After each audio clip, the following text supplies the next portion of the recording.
ሰላም ጤና ይስጥልን የተወደዳችሁና የተከበራችሁ የጎህ ቴሌቪዥን አድማጭ ተመልካቾቻችን እንደምን አላችሁ? የዕለተ ማክሰኞ ሚያዝያ 6 ቀን 2018 ዓ.ም ሰበርና ወቅታዊ መረጃዎች ይዘን ቀርበናል። መረጃዎቻችን ቶሎ እንዲደርሷችሁ ዩቲዩብ ቻናላችንን ሰብስክራይብ፣ ላይክ፣ ሼር እያደረጋችሁ እስከ ፍጻሜያችን አብራችሁን ቆዩ።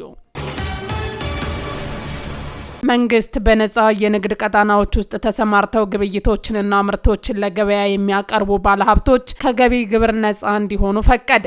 ውሳኔው ነጻ የንግድ ቀጣናዎች ባለሀብቶችን የበለጠ እንዲስቡ ለማድረግ ያለመ መሆኑን ገንዘብ ሚኒስቴር ዛሬ ባወጣው መግለጫ ገልጿል። ግብይቶችንና ሌሎች ምርቶችን በበቂ መጠን ለገበያ የሚያቀርቡ አስመጪዎች ምርቱን ለገበያ ከማቅረባቸው በፊት የሚከፍሉትን ቀረጥና ታክስ ውስጥ የሆነ ካፒታላቸውን በመያዝ የሚያሳድርባቸው ጫና ማቃለል አስፈላጊ ነው ብሎ መንግስት እንዳመነ ሚኒስተሩ ጠቅሷል።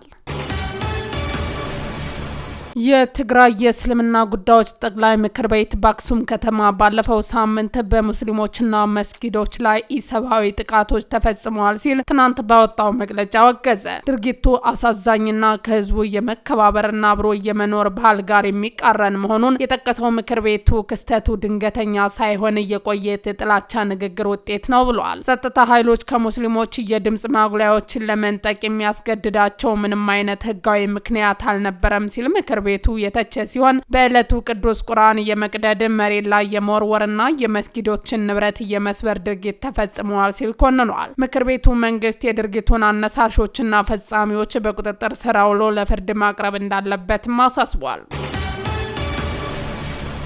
የሻዕቢያ አመራሮች ካይሮ ገቡ። ፕሬዚዳንት ኢሳያስ አፈወርቂ ከፍተኛ ባለስልጣኖቻቸውን ወደ ካይሮ ልከዋል። በዚህም ከግብጽ ሚኒስተሮች ጋር ተገናኝተው ተወያይተዋል። የግደፍ የኢኮኖሚ ጉዳዮች ኃላፊ አቶ ሀጎስ ገብረ ህይወትና የንግድና ኢንዱስትሪ ሚኒስተር ናስራዲ ሳልሃን ያካተተው የከፍተኛ ልኡካን ቡድን በካይሮ የ3 ቀናት ጉብኝት እያደረጉ ነው። ልኡካን ቡድኑ ከግብጽ የውጭ ጉዳይ ሚኒስተር ባደር አብድላቲ እንዲሁም ከኢንቨስትመንትና የንግድ ሚኒስተር ዶክተር መሐመድ ፋሪድ ሳላህ ጋር በመገናኘት የሁለት የኢኮኖሚ አጋርነትን በማሳደግ ላይ የተጠናከረ ውይይት እንደሚያካሄድ ታውቋል።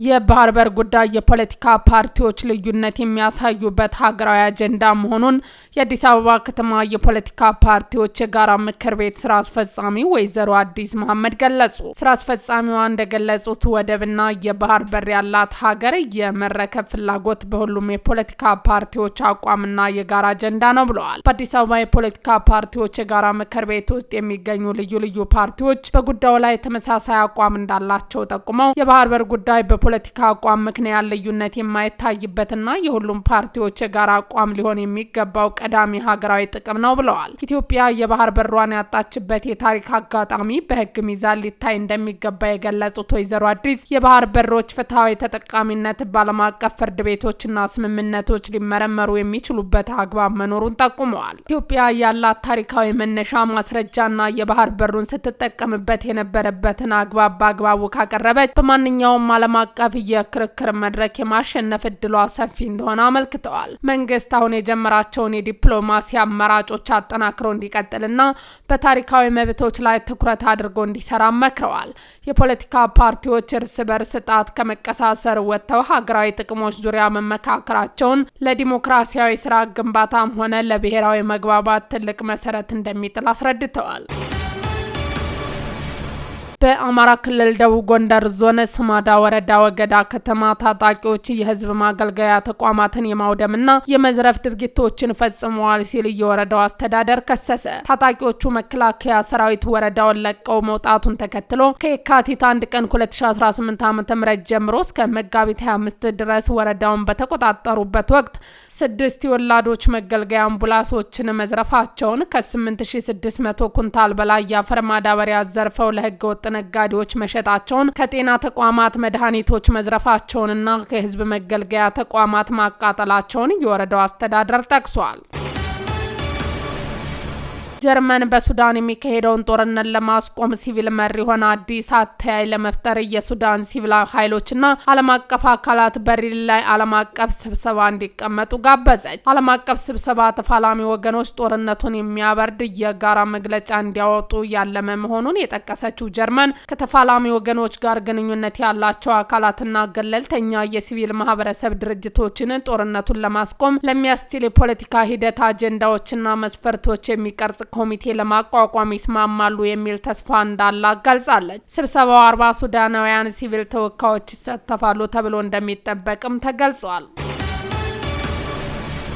የኬንያው ፕሬዝዳንት ዊሊያም ሩቶ የአፍሪካ ሀገራት የደህንነት ኃላፊዎች የአፍሪካ ህብረት መዋቅራዊ ማሻሻያ እንዲያደርግ እንቅፋት የሆኑ ምንጮች እንዲለዩ ጥሪ ያደረጉ። የህብረቱ መዋቅራዊ ማሻሻያ ፕሮግራም ሊቀመንበር የሆኑት ፕሬዝዳንቱ ይህንን ጥሪ ያቀረቡት ባለፈው ሳምንት ኬንያ ውስጥ በጂኦፖለቲካ ጸጥታ ዙሪያ የ80 የአፍሪካና የአሜሪካ ቻይናን ጨምሮ የሌሎች ሀገራት የደህንነት ኃላፊዎች ባካሄዱት ስብሰባ ላይ ነው። ፕሬዝዳንቱ ህብረቱ በአሁኑ ወቅት ሀገሪቱ የምትፈልገውን አመራር ሊሰጥ እንደማይችል በእርግጠኝነት እነግራችኋለሁ ብለዋል።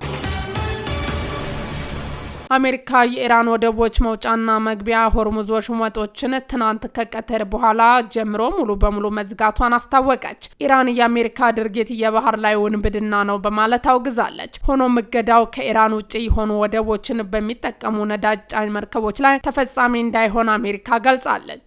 ይህንኑ ተከትሎ የዓለም አቀፍ የነዳጅ ዋጋ መለኪያ የሆኑት የብሬንት ነዳጅ በ7 በመቶ እጥረት በአንድ በርሜል ወደ $102 ከ25 ሳንቲም አሻቅቧል። በአሜሪካና ኢራን መካከል ድጋሚ ድርድር ሊጀመር መሆኑ ተገለጸ። በአሜሪካና በኢራን መካከል የሚካሄደው ቀጣይ ዙር ድርድር ሐሙስ ዕለት በፓኪስታን ዋና ከተማ ኢስላማባድ እንደሚጀመር የአልጀዚራ ዘገባ ያመለክታል። በፓኪስታን በኩል ያሉ ከፍተኛ ባለስልጣናት በከፍተኛ ደረጃ የሚካሄደው የአሜሪካና የኢራን ውይይት በጣም በቅርቡ እንደሚጀመር ማረጋገጣቸውን ዘገባው ጠቅሷል። ይህ በእንዲህ እንዳለ አንድ የሲኤንኤን ምንጭ ጉዳዮች ወደዚያ አቅጣጫ ካመሩ ዝግጅት መሆኑን እንዳለባቸው መግለጻቸው ዘገባው ያመለክታል። ይህ ድርድር ለበርካታ ዓመታት ሲንከባለሉ የቆዩትን በተለይም የኢራን የኒኩሌር መርሃ ግብር ጋር የተያያዙ ውጥረቶችን ለመቀነስ የታለመ እንደሆነ ይታመናል። በአልጀዚራ የወጣው ዘገባ ሰበር ዜና በሚል የቀረበ ሲሆን ድርድሩ ሊጀመር የሚችልበት ቀን ሐሙስ መሆኑ ተጠቁሟል። የፓኪስታን ባለስልጣናትም በጣም በቅርቡ የሚለውን ቃል ተጠቅመው ድርድሩን ለመጀመር መቃረቡን አመልክተዋል። የሲኤንኤን ምንጭ ጉዳዮቹን ወደዚህ አቅጣጫ ካመሩ የሚለው አገላለጽ ድርድሩ የመካሄድ እድል እንዳለው ያሳያል። ይህ ድርድር በሁለቱ ሀገራት መካከል ያሉትን ውጥረቶች ለመቀነስና ለቀጣናው ሰላም መረጋጋት የበኩሉን አስተዋጽኦ ለማድረግ ያለመ እንደሆነ ተስፋ ያደርጋል። ድርድሩ በተሳካ ሁኔታ ከተጠናቀቀ በበርካታ ዓመታት ሲንከባለሉ የቆዩት በተለይም ከኢራን የኒኩሌር መርሃ ግብር ጋር የተያያዘ ውጥረቶችን ለመቀነስ ያስችላልም ተብሏል።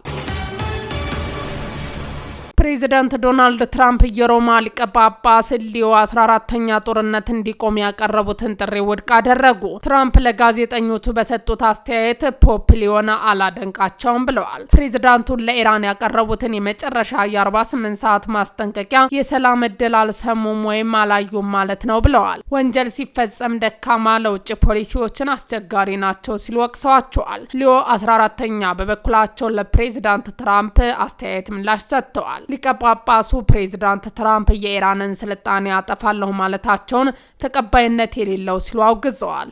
ሊዮ 14ኛ ጦርነት እንዲቆም ድምጻችንን ከፍ አድርገን እንናገር ሲሉ ዝምታን እንደሚያበረታቱ ተናግረዋል።